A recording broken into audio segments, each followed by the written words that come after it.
In our country, we had a generational thinker, a young man who left the shores of Ghana in the latter part of the 1800s. His name was Tete Kwashi.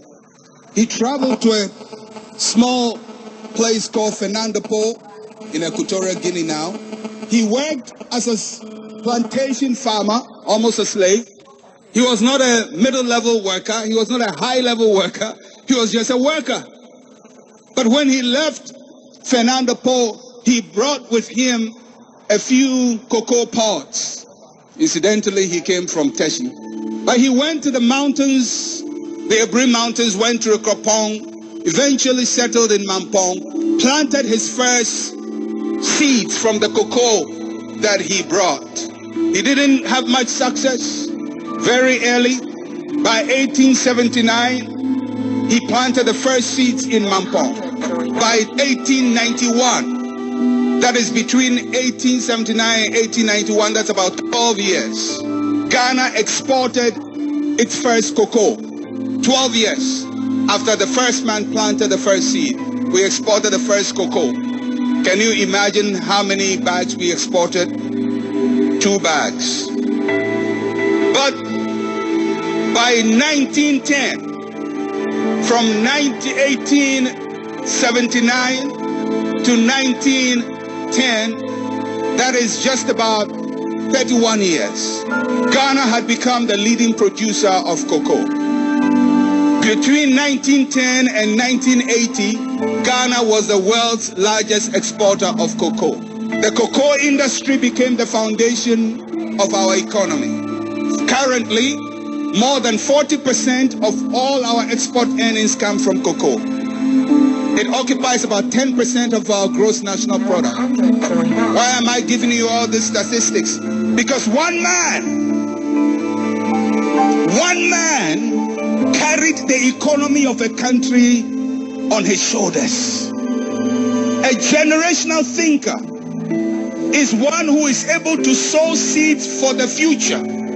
A generational thinker is not somebody who is only committed to what he wants to enjoy today, but somebody who says, if I run with this race, I must make sure the next generation does not run my race. The next generation must run its own race. I must empower the next generation.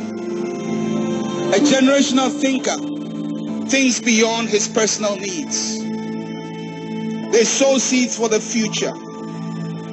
A generational thinker must plan at least for 4 generations ahead of him. If you read the Bible, every blessing of God, he says, is to the 3rd and 4th generation. When God blesses you, it has generational consequences. In the same way, if he curses you.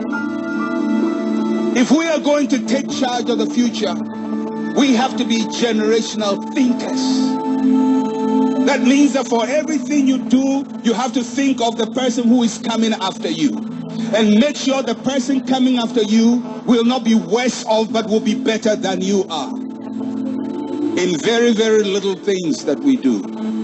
If you are a generational thinker, and you even go to the restaurant to eat food, and it's a buffet, you think about the person who is coming after you, not yourself alone. So you don't clear all the food on the buffet table simply because it's available to you.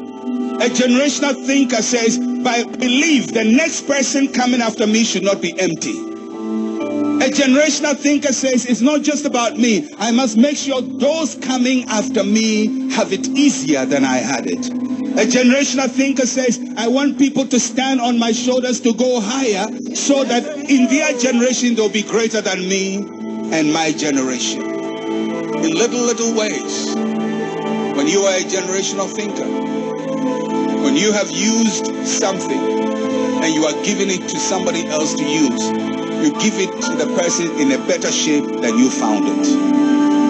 A generational thinker says, if you rent a house and you are leaving the house after your rent is over, you keep the house in a good condition and you paint it so that the next tenant does not have to come and repair your problems.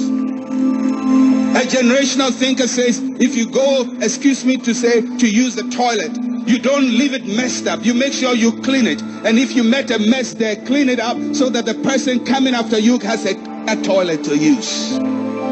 A generational thinker says, if I use a trotro and I leave it, I have to make sure the trotro is cleaner when I'm leaving it so the next passenger doesn't come and collect the yogurt rubber that I left on the seat. A generational thinker says, if I go for a public gathering like this one and I drink water, I don't want to give a burden to the next group. I want to make sure I carry my own burden so the next generation does not start by carrying my burdens. A generational thinker is thinking about the next person on the line. I'm telling you, Africa, I'm telling you, my friends, if we want to make an impact, we have to stop just thinking about ourselves. We have to be generational. We have to invest into the future. My call on you is to be generational thinkers. If you're a generational thinker, you buy land, not just for yourself, not even for your children, but for your children's children. After you are gone, will life be easier for those who are coming after you? Those of you who are students, when you leave a school, will the school be better? Or you leave a school, and when it's time for you to leave the school and to graduate from the school, you destroy school property for the next generation to come with no tables, because you broke their tables because you were happy you have graduated. You messed up the toilets because you are happy you have graduated. Those of you who go on strike and destroy property so that the next person after you will have life harder. If our generation, those who are ahead of us, had planned better for us, life would have been easier for us. We would not be fighting some of the battles we are fighting today. By this time, it would have been possible for a Ghanaian to start life at 21. It should have been easier for a Ghanaian to start marriage in a nice rented house and within 5 years of marriage buy his own house. But you and I know, but for most people, that is a dream that may never come to pass. And it's not because we don't have land and we don't have opportunity, it's because we don't have generational thinkers. Tell the person as you, be a generational thinker. A generational thinker empowers the next generation to do more and achieve better.